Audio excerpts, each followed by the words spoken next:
Pessoal, boa tarde a todos. Meu nome é Saulo Santos, eu sou advogado, militante no estado de Pernambuco e fui convidado mais uma vez para participar agora da 7ª edição do Adit Juris e para moderar esse debate aqui a respeito do tema loteamentos. Temos como 2 subtemas, especificamente a parte de estruturação com as parcerias e os modelos de estruturação com os terreneiros e um segundo subtema em relação aos distratos com alienação fiduciária. Como debatedores, nós temos aqui a Mariana Sena, da Alphaville Urbanismo, Diego Amaral, Dias e Amaral Advogados Associados, de Goiás, Vinícius Ribeiro, da Teriva Urbanismo, né, de São Paulo, né, e a Cíntia Calef, da Flora Urbanismo, São Paulo. Vou passar a palavra inicialmente para nossa colega, a Mariana Sena, né, que vai começar a fazer algumas linhas introdutórias em relação aos modelos de estruturação de parcerias com terreneiros. Mariana, por favor. Boa tarde a todos. Queria agradecer, em primeiro lugar, o convite aos organizadores. Vou contar um pouquinho para vocês da história de quando eu entrei, não vou me alongar, mas quando eu entrei na Alphaville, como eu vinha, minha história, né, boa parte da minha carreira foi de escritório, eu cheguei questionando a parceria, né? Me deu até um certo medo. Meu Deus do céu, como é que a gente faz um empreendimento imobiliário em cima de um terreno que não é nosso? Né? Para quem vem de escritório, isso é pavoroso, né? A gente tem todo aquele medo de proteger a propriedade, né, do bem onde você vai fazer o empreendimento imobiliário. E aí, na época, o acionista majoritário, Pátria, pelo amor de Deus, Mariana, não vai mexer nesse negócio. Porque, para a gente, o que é mais importante é justamente o formato do investimento, onde a gente não tem que colocar nenhum valor de início. Né? Porque aqueles que não se lembram, a parceria imobiliária, na realidade, ela tem origem numa instrução normativa e num parecer normativo que é feito para a Receita Federal, que foi uma estruturação que veio sendo feita, né, pelo terreneiro e pelos urbanizadores, que determina simplesmente a forma de tributação. Não existe uma lei que fala da parceria imobiliária, mas essa é a instrução normativa. E o parecer normativo, que foi feito através de uma consulta, eles determinam que a tributação em relação ao percentual que é previsto na parceria imobiliária, então, por exemplo, o terreneiro vai lá determinar na parceria imobiliária que ele vai ganhar o percentual sobre as vendas lá na frente de 30% do que for vendido e a urbanizadora de 70%. Então, essa instrução normativa ela fala da tributação. E aí eu falei, bom, então deixa eu entender esse negócio, porque mesmo a experiência que eu tinha tido com o loteamento, que foi na JHSF, a Fazenda Boa Vista era do loteador. Então eu falei, bom, deixa eu entender. E realmente a vantagem que você tem em relação à parceria tradicional é que você não investe até que você faça toda a regularização, o licenciamento, etc. Quando você passa a lançar o empreendimento, aí você tem os gastos em relação à obra. Então, assim, algumas vantagens e desvantagens que a gente pode analisar e que, ao longo do tempo, aí a gente tem percebido, a principal vantagem é essa em relação ao investimento inicial, só que depois, quando a gente tem a questão da construção, a gente tem um investimento muito alto, e daí a Alphaville está procurando diversas novas alternativas, e que a gente vai vir discutir aqui, porque o custo é simplesmente todinho arcado pelo urbanizador, né? Então, tudo aquilo que a gente tem de vantagem no início da implantação da parceria, o terreneiro é o proprietário e ele que tem que cuidar, ele que tem que fazer a segurança, ele fica com o pagamento dos impostos, ele fica com todo o ônus de proprietário. Por outro lado, depois que a gente tem o lançamento, o urbanizador tem o custo integral da obra e ele também enfrenta diversas dificuldades na relação com o terreneiro, porque o terreneiro é o proprietário do bem. Então, por exemplo, se a gente quer fazer uma operação estruturada, alienar recebíveis, etc., aí a gente está totalmente engessado e tem que ajoelhar no milho em relação ao proprietário e falar, não, pelo amor de Deus, deixa a gente fazer essa operação aqui ou outra ali. Então, a gente está buscando aí novas alternativas, que até os nossos colegas aqui vão discutir com a gente. A gente tem outros tipos de contrato na própria Alphaville, a gente já experimentou o consórcio, que a Cíntia vai falar, a gente tem experimentado o SA com alguns empreendedores também. Então, a gente vai aqui passar a discutir outras alternativas que eu acho que são bem importantes aí da gente descobrir as melhores saídas para o mercado de loteadores. Meu nome é Vinícius, eu tenho 4 anos que eu estou à frente do jurídico da Teriva Urbanismo, que é o braço de urbanismo do Grupo Toctal. O Grupo Toctal é sediado em Goiânia, trabalha tanto com incorporação imobiliária, como tem outras 6 unidades de negócio. Então, a gente vai falar aí um pouco, dando um complemento daquilo que a Mariana estava falando, que na Teriva a gente trabalha com uma estrutura basicamente societária. Isso se deve muito em razão da minha origem ser ligada ao direito societário, e eu enxergava no contrato de parceria imobiliário uma característica societária mesmo forte, em que você tinha ali o proprietário vertendo o imóvel e, por outro lado, a incorporadora, o loteador em si, ele estava provendo os recursos para que aquele empreendimento pudesse vinha a ser realizado. Com isso, a gente começou a construir um modelo em que ele se pautava basicamente em uma estrutura de uma sociedade limitada, em que o proprietário figura como sócio e a loteadora ela é a sócia majoritária, ela é a controladora da sociedade. Essa formatação ela tem dado muito certo. Obviamente, ela merece algumas cautelas e alguns cuidados que devem ser observados pelas pessoas, pelas empresas que desejam adotar esse modelo, principalmente na questão da administração da sociedade. Então, a gente utiliza essa estrutura colocando uma parte dos nossos diretores estatutários como administradores não sócios dessas sociedades, e eles figuram no contrato social. Então, esse encargo que eles têm na posição de administrador gera para eles uma obrigação, né, com aquilo que está previsto no Código Civil, de lealdade, de ser probo nos tratos da administração para evitar uma responsabilidade solidária e até uma perdas e danos naqueles prejuízos que eles venham a ocasionar à sociedade. Então, é muito importante que as empresas que venham adotar esse modelo, ou os empreendedores que queiram adotar esse modelo, que eles tenham um mínimo de diligência, principalmente na questão contábil, porque é uma questão que é delicada no nosso segmento. Talvez seja um dos pontos que mais dificultam a implementação desse modelo, na medida em que você só consegue distribuir efetivamente resultado ao parceiro. Então, o que eu estou querendo dizer? Se você tem uma parceria no método tradicional, em que o proprietário, desde o início, ele recebe um percentual X em cima da receita bruta oferida na empresa, então em cima das vendas, então você tem um percentual elevado disso, de 40%, vamos supor, você necessita então de uma evolução de obra versus uma evolução versus venda para que você possa fazer essa distribuição de dividendos. Por outro lado, essa mesma distribuição de dividendos, que é desvantajosa nesse porém, ela é muito vantajosa no outro, porque ela permite o quê? O que eu vejo que levou os empreendedores a migrarem para esse modelo? O mercado, com a crise que afetou, você gerou uma necessidade muito grande de proteção de exposição financeira.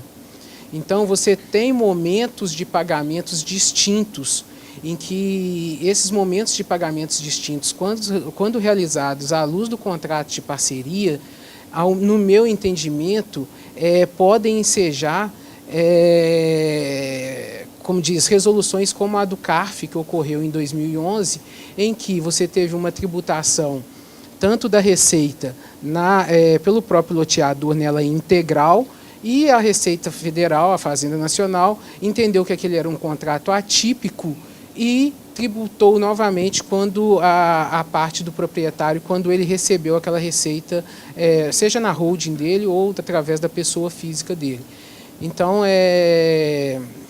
são duas formas, e respeito quem adota o contrato de parceria, mas eu acredito que hoje, na forma em que o mercado tem atuado, eu acho que a sociedade, o modelo societário, e aí nós vamos ver aqui várias formas de se realizar.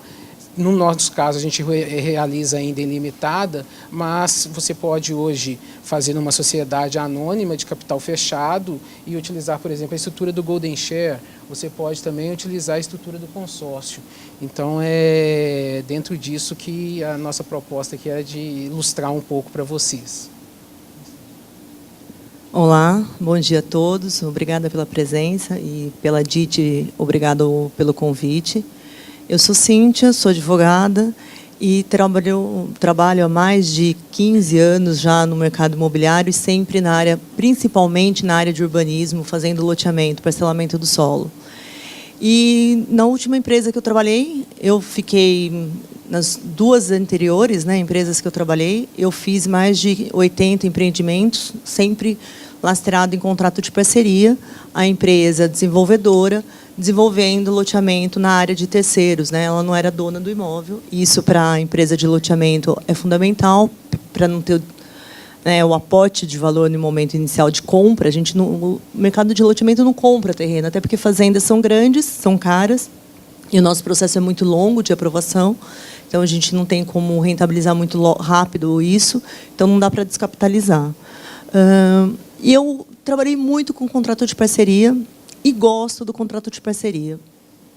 O mercado foi evoluindo e também nós, advogados, fomos evoluindo junto com o mercado e percebemos algumas falhas no contrato de parceria que até hoje me preocupam, embora eu sou uma defensora nata sim, do contrato de parceria, eu gosto do contrato de parceria até hoje. E daí, naturalmente, foram surgindo as estruturas societárias para substituir o contrato de parceria. Então, eu acho que a grande diferença é que o contrato de parceria é uma estrutura imobiliária. Ela não tem um vínculo societário entre as partes, é uma relação contratual apenas. E ela também não tem legislação que lastreia aquela estrutura.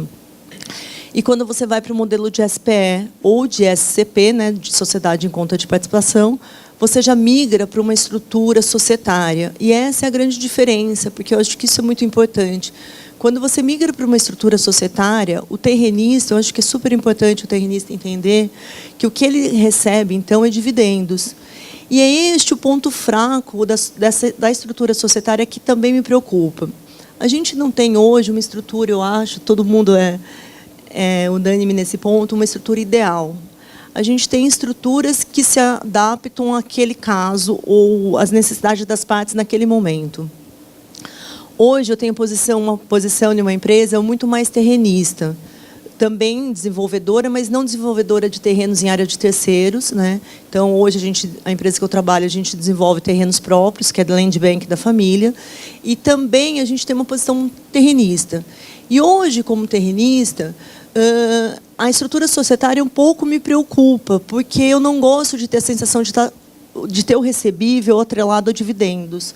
Porque eu acho que, necessariamente, como que funciona o mercado? Eu ia falar que eu acho que, necessariamente, eu tenho que ter lucro na sociedade para que, então, se permita fazer a distribuição dos dividendos. E como que o mercado trabalha, normalmente? A gente está acostumado, a praxe do mercado está acostumado àquele pinga-distribui que a gente brinca. Então, o terrenista, quando ele faz um contrato de parceria, normalmente, o que está acordado entre as partes, e é isso que o terrenista busca, normalmente. Vai ter o recebimento do mês, você vai enviar lá boleto para todos os clientes que compraram lote, você vai enviar boleto e vai receber parcela no mês de janeiro. No mês de fevereiro, no começo do mês de fevereiro, você vai apurar tudo que você recebeu em janeiro e vai distribuir para o terrenista o percentual dele, 30%, 40%, quanto for. O terrenista, ele espera receber um percentual, primeiro, sobre receita e não sobre lucro. Isso é diferente, gente, isso é muito diferente. E imediato, não necessário de fazer, não aquela necessidade de se apurar despesas, como o Vinícius falou, de fazer o POC, que eu escutei a Mariana falando. Então, assim, é no mês seguinte já. Então, são 2 pontos críticos. Um, de ser receita e não dividendos, né? Não lucro. E outro momento, não se espera apurar, de fato, o lucro da sociedade para fazer a distribuição. Então, no momento que você tem que fazer, contemplar no contrato, na estrutura, juridicamente, esta praxe do mercado, é isso que o terrenista espera, é isso que está combinado, eu acho que a estrutura societária não se encaixa naquilo. Dá para fazer? Dá. Todo mundo faz. Eu também faço. Funciona? Funciona. Mas me preocupa um pouco. Eu acho que tem um descasamento aí para o lado do terrenista, que me preocupa um pouco mais, que é, de fato, o recebimento dele, se de fato teve lucro na sociedade que permitisse aquela distribuição ou não, se o momento da distribuição já é possível agora, no começo da receita, das vendas e começo de obra, ou ainda não é o momento adequado. Então não é o momento adequado, ainda nesse momento a gente não tem lucro para distribuir, mas eu preciso pagar o terrenista, então eu vou pagar como o quê? De qual forma? Tem essa opção de pagar como mútuo, de pagar como antecipação de dividendos. Existe várias soluções que a gente está acostumado no mercado a tratar isso, mas eu acho que a gente tem que prestar atenção, porque tudo isso termina sendo, muitas vezes, formas alternativas para consertar algo que não está encaixando. É como se a gente estivesse forçando a peça quadrada a encaixar no buraco redondo, sabe? Então, a gente tem que ficar parando as arestas para aquilo encaixar. Então, isso me preocupa um pouco. Na parceria, me preocupa muito também o que é uma praxe de mercado também. O terrenista, muitas vezes, ele participa de custos do empreendimento. Eu vejo muito no mercado o terrenista pagar, através de desconto nos recebíveis dele, pagar obra externa, pagar marketing, compartilhamento de despesas de marketing, pagar comissão de corretor. O que mais? Taxas de administração de carteira, é muito comum o terrenista compartilhar também. E eu acho que isto descaracteriza muito o parecer normativo, a instrução normativa CST número 15. Porque, pela natureza da instrução normativa, o terrenista ele tinha que colocar somente o terreno dele, mais nada. E, no momento que o terrenista começa a ter custos compartilhados com o empreendedor, eu acho que existe grande chance daquele parecer normativo se desfazer. Tipo, não vinga, não fica de pé, ele não se subsiste. Então, a Receita pode fazer uma autuação e pode entender que não é parceria imobiliária, que não se justifica aquela forma de distribuição de receita, uma vez de que o terrenista está pagando outros custos, né? E uma estrutura que hoje eu tenho utilizado e ainda vejo pouco utilizada no mercado, mas tenho gostado, é uma estrutura de consórcio, né? Onde as partes se unem para fazer o empreendimento como consorciadas. É uma estrutura societária, de certa forma, porque o consórcio é uma relação societária, mas é uma estrutura que a distribuição de valores, vamos chamar assim, ela não está atrelada a dividendos, né? O consórcio permite distribuição de receita. Então, o que cada uma das partes no consórcio recebe é receita imobiliária e não é dividendos, não é lucro. Então, por isso, eu gosto muito do consórcio. Para o empreendedor, eu entendo que é muito importante ter a propriedade do imóvel. Então, isto também é ruim no contrato de parceria para o empreendedor. É ruim para o terrenista também, quando o terrenista é uma pessoa mais simples e que não quer participar nada do consórcio, não quer ter atividade nenhuma. Porque ele também, na parceria, o empreendedor, o terrenista, ele fica dono do terreno e ele se caracteriza como um loteador, né, legalmente. É em nome dele que é feito o registro do empreendimento no cartório de registro de imóveis. Então, ele que legalmente é o empreendedor, é o loteador, e ele que carrega as obrigações legais de execução e de implantação e de consumidor de Ministério Público com a entrega do imóvel. Então, para o terrenista que não quer carregar diretamente essas obrigações, o contrato de parceria também é ruim. O contrato de parceria ele funciona, no meu ponto de vista, para um terrenista que é um pouco mais qualificado, ele já tem uma estrutura melhor de empresa, tem uma visão empresarial. Para o contrato de parceria, para um terrenista, que é aquela família que teve uma fazenda a vida inteira, um senhorzinho que tem outra coisa, ou ele é um médico tal, e não vai ter essa visão empresarial e estrutura empresarial para administrar, o contrato de parceria também não funciona, eu acho. Então, ele não funciona nem para a empresa, porque precisa ter o terreno em nome dela. E não funciona nem para o terrenista, de fato, porque ele também carrega o terreno no nome dele. Eu gosto dessa opção de contrato de parceria na visão que eu estou hoje, porque eu trabalho numa empresa grande, a gente tem suporte, a gente tem estrutura, montou um departamento, então a gente tem condições de carregar essas obrigações e de ser terrenista e de arcar com o ônus de ser terrenista, né? Mas o consórcio, voltando a um modelo que me agrada muito, porque o consórcio você tem a faculdade. O consorciado, que é o terreneiro, ele pode ter a obrigação de colocar o imóvel no negócio, como ele pode ter outras obrigações. Então, ele pode pagar um marketing, ele pode pagar uma administração de carteira, ele pode ser investidor junto, se ele quiser, e pagar uma parte das obras. Ele pode ter, como consorciado, só a obrigação de colocar o terreno ou outras obrigações além dessas. E também, a questão de colocar o terreno no negócio, ele pode escolher, as partes podem decidir se querem transferir para a consorciada líder, que daí, no caso, a consorciada líder, sempre eu recomendo, eu entendo, do meu ponto de vista, é a empreendedora, porque é ela que vai fazer o empreendimento, ela que vai ter a maior parte de responsabilidade quanto ao dispêndio de valores, os aportes para fazer a obra, e também, principalmente, a consorciada líder, nos termos da lei, é quem responde pelas obrigações fiscais e financeiras e contábeis do consórcio. Então, é a empreendedora que é a consorciada líder. Então, o terreno ele pode tanto ser transferido para a consorciada líder em obrigação daquele consórcio. Então, a consorciada líder pode desenvolver o empreendimento em nome dela, legalmente no registro de imóveis, como, caso tenha sido uma negociação entre as partes, que o terrenista não queira transferir o imóvel, ele pode manter no nome do terrenista, ele que legalmente vai constar como loteador, mas, de certa forma, ele está disponibilizando o imóvel no negócio de qualquer jeito. Então, ele pode disponibilizar o imóvel no negócio ao consórcio para fazer o empreendimento, tanto em nome dele, e daí ele carrega as obrigações de loteador legalmente perante o registro de imóveis, ou transferindo o imóvel para a consorciada líder, que é a empreendedora. Então, esta opção do consórcio eu tenho utilizado agora recentemente. Ela me agrada, eu acho que ela funciona muito. Ela é um pouco mais disciplinada do que a parceria imobiliária. Eu acho que traz menos riscos, né, do que a parceria hoje a gente sabe que tem. E, por outro lado, também ela é uma estrutura que, embora societária, me permite distribuição de receita imobiliária e não de dividendos, independente de lucro, independente do desenvolvimento da obra, independente do momento em que vai ser feita aquela distribuição. Por isso que é uma opção alternativa, tanto quanto outras que existem, né, modelo de SCP, de permuta, mas, enfim, o modelo do consórcio é algo que eu acho que é relativamente ainda não muito relativamente novo, porque não é muito utilizado, na verdade não é novo, porque é uma estrutura muito antiga, mas é pouco utilizada ainda para loteamento, mas eu acho que vale muito a pena e eu tenho visto resultados bem legais e satisfatórios para quem tem usado. Eu acho que é isso. Diego, poderia esclarecer para a gente um pouco sobre a Golden Share?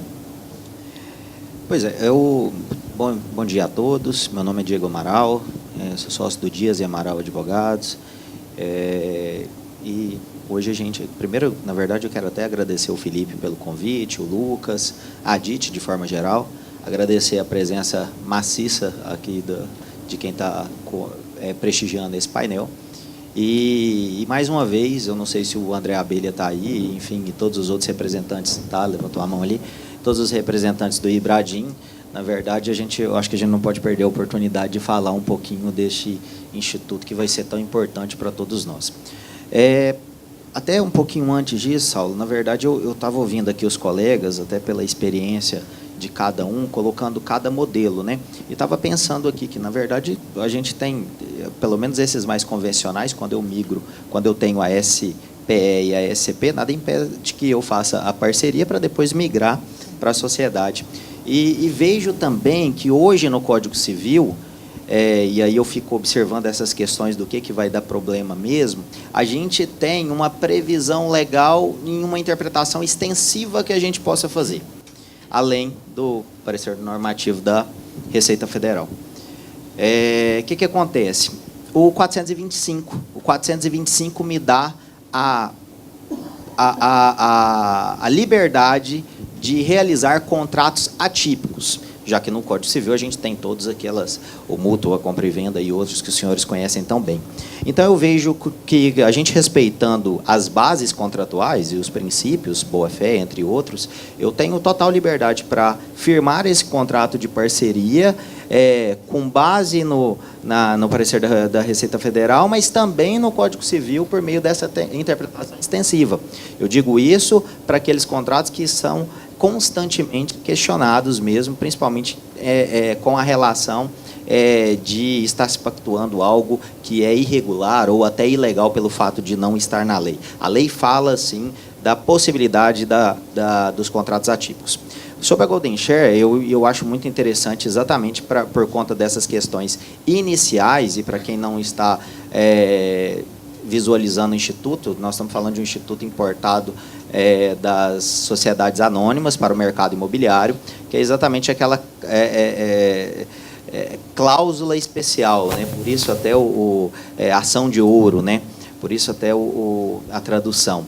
E eu já vi muitas vezes, e acontece, né, naquela situação onde geralmente tem a família, principalmente em questões onde tem um grupo familiar que vão ali montar uma empresa familiar, para que aquela empresa seja dona de parte do empreendimento, né, e colocar o terreno como capital social da empresa, né? O que acontece? Muitas vezes as empresas a empreendedora, e aí lá em Goiás, viu, Cíntia, com todo respeito, a gente fala terreneiro, eu vejo que isso é totalmente de região para região. O terreneiro já está ali totalmente animado, já gastando por conta, né? Enquanto a empresa já está ali investindo muita coisa. E determinadas famílias, quando não se tem esse conhecimento jurídico, ou até boa-fé mesmo, pessoal, eu vejo uma preocupação grande das empresas de começar a investir, a pessoa integralizar o capital social daquela empresa familiar constituída e depois aparecer alguém, por mais que eu tenha pré-contratos ou até um contrato de parceria firmado, uma multa X, que pague mais. E a pessoa simplesmente fuja do negócio. Então, a gente vem utilizando a Golden Share como aquela cláusula específica para proibir, por exemplo, ou para ter a opinião em determinadas vendas, ou na possibilidade de a integralização de um outro parceiro que não seja alguém com a concordância da empreendedora. Então, esse é o sentido da Golden Share, para tentar minimizar um pouquinho esses problemas iniciais, principalmente nesses loteamentos familiares, ou mesmo que não sejam familiares, mas que envolvam mais de uma pessoa, e o risco aí da má-fé no negócio, ou principalmente da concorrência no mercado. A gente tem alguns exemplos lá no escritório de loteamentos, claro, sem querer entrar na parte jurídica, que por vezes foi mal realizada, no conceito do negócio pelo cliente, mas a gente tem muito aqueles contratos, a gente fala lá o contrato de boca, né, onde o empreendedor, a imobiliária está ali, já desenvolvendo um projeto de um loteamento, o empreendedor negocia um determinado valor para a taxa de administração e para a própria parceria, com aquela promessa de que num futuro empreendimento, naquela outra área, naquela fase 3, 2, 4, eles vão ganhar dinheiro juntos, e nesse momento vira a chave e aparece alguém para capitanear aquele projeto. Então, eu vejo assim, a Golden Share como muito interessante nesse ponto. A gente sabe que litígio entre terreneiro e empreendedor é algo que tem que ser mitigado ao máximo no contrato, né? E eu queria ouvir tua opinião, Diego, no sentido de que como é que você vê a aplicação da cláusula arbitral dentro dos modelos de parceria imobiliária? Eu até agradeço a pergunta, porque, na verdade, para a gente é uma oportunidade muito grande. Hoje eu não decorei os números, mas na abertura do ADIT falaram que Nós estamos aqui em cerca de 300 pessoas, representando 14 estados, 15 estados, alguma coisa assim, né? E eu vejo que, por exemplo, São Paulo, o próprio Rio e alguns outros estados têm um preconceito com essa cláusula arbitral. Por conta de conversas que eu já tive com vários colegas, porque entendem que isso é tendencioso, que isso é melhor discutir. O próprio Marcelo Terra, em outro painel, no ano passado, retrasado, quando a gente comentou sobre esse assunto, ele tinha uma opinião um pouco contrária sobre a cláusula arbitral, no seguinte entendimento, de que o Instituto é muito bacana, a forma de utilizar é que causa esse problema. Em Goiás, a nossa realidade é totalmente diferente. Nós temos lá, por exemplo, a segunda Corte de Conciliação e Arbitragem. Foi considerada por vários anos como uma das maiores cortes da América Latina. Para vocês terem ideia, o ano passado julgou, e aí quando eu estou falando julgou, tá, pessoal, ou realizou o acordo ou teve julgamento por árbitros, 7.050 ações pela arbitragem. E é muito utilizada, vinculada ao Secov Goiás, muito utilizada no mercado imobiliário. Então, não só para a questão de loteamentos, mas para a questão de distratos, enfim, eu entendo que a tendência de você ter um julgamento especializado, e aí essa Câmara Arbitral, ou Corte Arbitral, tem que ser bem séria nesse sentido, com árbitros que realmente atuem nesse mercado, para que a gente não caia de paraquedas no princípio do juiz natural e protocolize uma ação e caia em qualquer juiz que, como diz o nosso colega lá, Dr. Gil, no case, na abertura, na parte dos cases, né, tá falando que julga realmente pelo que entende conveniente e pronto, e acabou. Muitas vezes sem interpretar aquilo da forma como tem que ser interpretada. Então, o julgamento especializado, e por isso muita gente tem o preconceito de criticar, por exemplo, a não possibilidade de recurso na arbitragem. Mas a ideia do legislador em 96, 9.307, foi exatamente essa. Se eu, autor, tenho confiança no árbitro, e o réu também tem confiança, já que foi escolhido pelas duas partes, através do princípio da autonomia da vontade das partes, né? Ou seja, fugindo totalmente do princípio do juiz natural, eu não posso, depois que esse árbitro der uma decisão contrária a mim, questionar isso, porque foi escolhido por mim e eu confiava nessa pessoa para tal. Especialidade, custo mais baixo, e aí a gente tem que relativizar. A gente tem, por exemplo, a Câmara Brasil-Canadá, em São Paulo, que tem um custo muito alto, então ela discute demandas milionárias. Eu estou falando para as nossas demandas do dia a dia. Contratos de parceria, cabe? Cabe. Eu não sei qual que é o tamanho desse contrato de parceria, quantos lotes vão ser lançados, qual que é o VGV envolvido nessa relação. Então, custo mais baixo, especialidade dos árbitros. Estou lembrando aqui de outra questão. Em Goiânia, por exemplo, todas as câmaras arbitrais, são mais de 15 funcionando, tem uma taxa de protocolo para uma ação inicial que varia na faixa de R$ 150, independente do valor da causa. Depois você vai ter os honorários arbitrais, que é quando aparece realmente a nomeação, a fase instrutória de arbitragem. Eu vejo como futuro, viu, Saulo? Tem até uma brincadeira que a gente faz, que é o seguinte, que o pessoal lá em Goiânia brinca muito, né? Independente da condição social e econômica de cada um, mas a pergunta é, se hoje você tem condição de colocar o seu filho numa escola particular ou pública, você coloca em qual? Todo mundo levanta a mão, geralmente, a particular. Aí a pergunta, a ideia continua, né? Se você está com algum problema de saúde, você vai para um hospital particular ou público? Em geral, particular.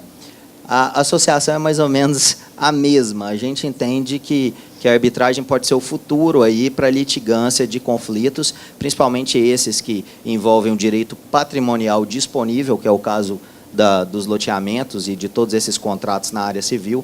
Então, eu vejo muito salutar a colocação a utilização da arbitragem, não só nos instrumentos de contrato de parceria, ou seja, qual for o modelo, mas também nos instrumentos de compromisso de compra e venda, né, que são os utilizados depois com os adquirentes.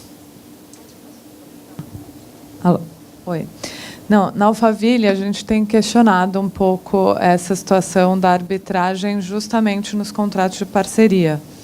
Porque a especialidade é algo bem relevante a ser considerado, eu sou bem favorável, né? A gente, inclusive, recentemente, a gente tem uma discussão em sede de arbitragem com um parceiro, Só que, por conta dos custos elevados, a gente tem questionado isso. E quando você traz aqui a questão do custo ele ser menor, na realidade, eu acho que, para a parceria, efetivamente, a gente tem VGVs altos, a gente tem instituição de loteamentos com número de lotes elevado, então o custo acaba ficando muito alto. A gente tem pensado bastante os nossos contratos de parceria, todos têm cláusula de arbitragem até hoje, mas a gente tem se questionado em relação a isso por conta do custo.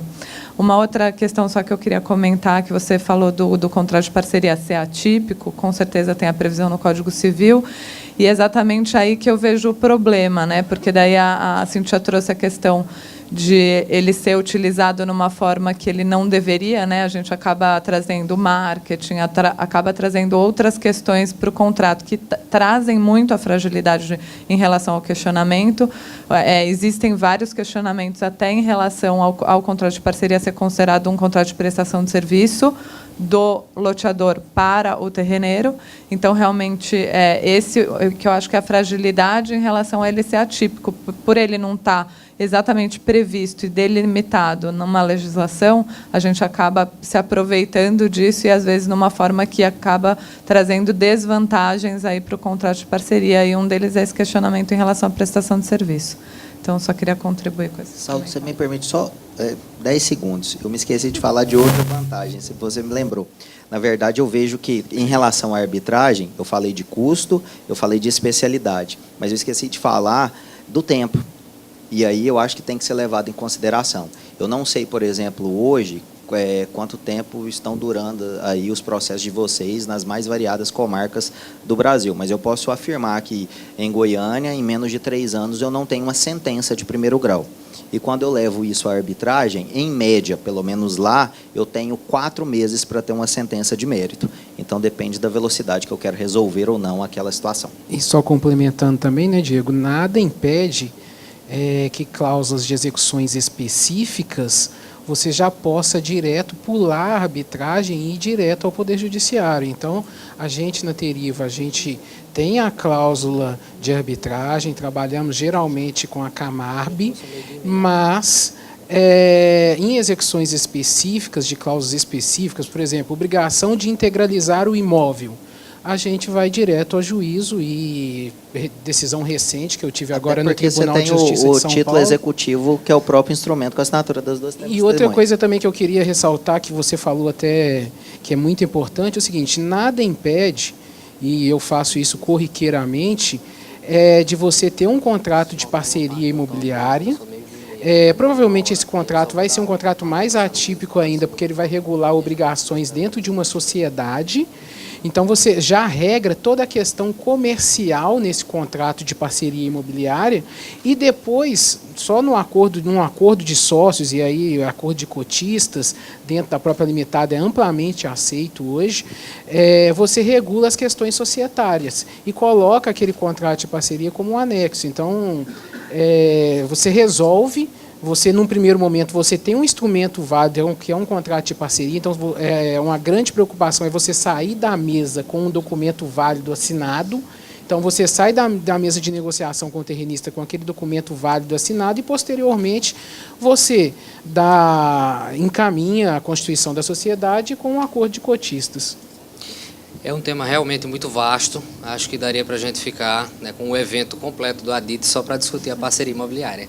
Mas a gente não pode esquecer do nosso segundo tópico, né, que está relacionado aí à alienação fiduciária, né, e a questão dos status, né, principalmente com a ênfase no mercado de loteamento, né, e a questão das benfeitorias. Então, eu vou passar a palavra individualmente a cada um dos nossos debatedores para fazer os seus comentários a respeito desse tema, e, na sequência, a gente abre para as perguntas dos demais participantes. Por favor, Mariana. Bom, na origem, tanto a 6766 quanto a 6766, Lei de Loteamentos, como a 9514, a de alienação fiduciária, né, porque aqui a gente está falando das benfeitorias na hipótese de consolidação da propriedade. Quando a gente fala de consolidação da propriedade, a gente está pensando efetivamente num devedor que deixou de pagar, e aí como é que a gente vai fazer essa consolidação? A propriedade vai, com as benfeitorias, sendo indenizada ou não. Na origem, tanto uma lei como a outra lembraram, né, da hipótese da benfeitoria e elas falam na questão da indenização. Acontece que, na prática, né, a gente pensa nessa indenização. Então, por exemplo, na Alphaville, nos contratos de compra e venda, tanto os compromissos de compra e venda, como agora a gente tem começado a instituir a alienação fiduciária, a gente prevê no compromisso de compra e venda que o adquirente só pode efetuar a construção dele se ele tiver o termo de quitação do lote. Isso no compromisso de compra e venda. E no caso da alienação fiduciária, a gente acabou prevendo que ele só poderia construir a casa dele sobre o lote se ele tivesse a alienação fiduciária registrada no registro de imóveis. Acontece que quando a gente prevê essa situação, né, eu te obrigo a registrar, tudo bem, isso aqui daí, se você não me pagar, quando eu for executar a alienação fiduciária, vou fazer o primeiro leilão, vai estar considerado lá o quê? O valor do imóvel. Quando eu estiver considerando o valor do imóvel, eu vou poder ali considerar o valor da benfeitoria. Só que, digamos, no primeiro leilão, o imóvel não é arrematado, vai para o segundo leilão. A base de cálculo, né, a base do valor do imóvel no segundo leilão, se transforma no quê? No valor da dívida. Então, nesse caso, na prática, né, eu entendo que o legislador ele se preocupou, ele lembrou, a gente tem o nosso princípio de direito que fala do enriquecimento sem causa, né, que nem o credor poderia ficar com o bem lá, com a benfeitoria sobre ele, se ele não tivesse indenizado, mas, na prática, o que acontece no segundo leilão é efetivamente que o valor base é o valor da dívida. Então, ele sendo arrematado no segundo leilão pelo valor da dívida, o que vai acontecer com a benfeitoria? Né? É um questionamento aí que a gente tem que pensar. Eu vejo que, na prática, a gente sempre tem que ver a situação, né? Tem que ver o que aconteceu efetivamente. E o que acontece? Se um adquirente adquiriu o lote e foi lá construir, a gente tem que pensar também na questão da boa-fé. Né? Principalmente nesses julgamentos, a gente tem que pensar muito na boa-fé, porque se ele ainda estava devedor do lote e construiu uma casa, né? A gente estava até discutindo aqui entre os painelistas, mas, poxa vida, ele foi lá, construiu num lote de 250 mil e fez uma casa de 1 milhão. Daí é muito injusto, né, para ele perder a casa de 1 milhão? Será que é injusto? E por que ele não pagou os 250 mil pro loteador? Espera aí, primeiro você paga as suas dívidas, depois você constrói sua casa, né? Aí pensando num nível de loteamento, obviamente, de nível, né, que a gente estava discutindo, nível de classe alta, tal. Nos loteamentos de menor nível, né, porque a gente sempre também tem que pensar no timing em que isso acontece. Às vezes, a construção vai ter um valor muito próximo do valor do lote. Então, a gente sempre tem que analisar baseado nos princípios do direito, boa-fé, enriquecimento sem causa, e julgar caso a caso. Efetivamente, na Alphaville, antes de eu vir para cá, eu dei uma checada lá nas nossas jurisprudências, a gente não tem nenhum caso de execução da dívida com a benfeitoria realizada em cima, até porque a gente sempre tomou esse cuidado. A gente obriga o adquirente a quitar o lote para começar a construir, ou ter o registro da alienação fiduciária. E como as alienações fiduciárias na Alphaville são recentes, eu ainda não tenho nenhum resultado de execução de alienação fiduciária com a benfeitoria realizada em cima. Na verdade, a gente estava discutindo isso antes e foi até proveitoso, porque no painel de introdução, o nosso colega, o Dr. Gil, ele retratou um pouco daquilo que eu penso sobre o tema. Eu compartilho da ideia da doutora Mariana, que é o seguinte, tem que ser analisado caso a caso. Mas o que essa questão do distrato como um todo, eu falo com ela, a gente discutiu isso, que para público A e B é muito fácil de você constituir defesa para isso. Porque é isso que a gente acabou de falar, é um lote de 250 mil com a casa de 1 milhão, em que é oportunizado ao devedor a oportunidade de quitar os débitos. Então, isso aí foi uma construção que eu acabei fazendo por conta própria, então não existe um precedente, mas existe um pouco de fundamento, que é o seguinte, da questão da função social. Qual que é o papel da função social? Então, você tem uma função social, lato sensu, que é do quê? Do governo de prover o quê? Alternativas para que o empreendedor, para que a população de baixa renda e para que a população em geral tenha acesso ao imóvel. E você tem uma função social estrito sensu que o próprio empreendedor em si exerce na medida que ele utiliza essas políticas, que na maioria a própria legislação é uma política pública, ele utiliza para empreender e disponibilizar imóveis para a população em geral. Então, se você analisar dessa forma, a Lei 13.465 teve uma alteração, veio agora e fez uma alteração na Lei de Alienação Fiduciária. E uma preocupação do legislador que eu vi na hora de analisar a legislação foi justamente de quê? De oportunizar ao devedor que ele faça a quitação do seu débito. Então, você tem um período para a constituição de mora, você tem um período de carência, você tem um período em que vai se realizar o primeiro leilão. No segundo leilão, ele tem um direito de preferência.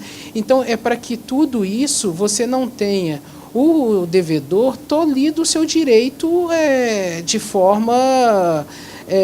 uma forma radical. Então, o que a gente precisa entender um pouco, e a gente precisa fazer um exercício nisso, é que o seguinte, à medida que a gente prejudica, e aí nós que estamos dos lados dos loteadores, a gente tem que se unir nessa causa realmente, que à medida que a gente prejudica o Instituto da Alienação Fiduciária, a gente vai estar desmotivando os investimentos nesse segmento. Por quê? Porque a grande maioria das pessoas que securitizam crédito, elas têm como pré-requisito a alienação fiduciária. Então, um retrocesso nisso é muito ruim. E aí entra um pouco da palestra do Gil, do Dr. Gil, no caso, no painel anterior, é que a gente tem que demonstrar isso mesmo em juízo, com números, trazer realmente ao judiciário entendimento do que realmente representa uma alienação fiduciária, o que a gente quer, o que a gente quer trazendo alienação fiduciária para esse segmento de loteamento. Então, é isso que a gente tem que deixar claro para que a gente não tenha um retrocesso nesse ponto. Bom, pessoal, em razão do adiantar da hora, eu vou passar a palavra agora para o público que possam fazer aí suas perguntas. Né? O pessoal da organização aí está à disposição.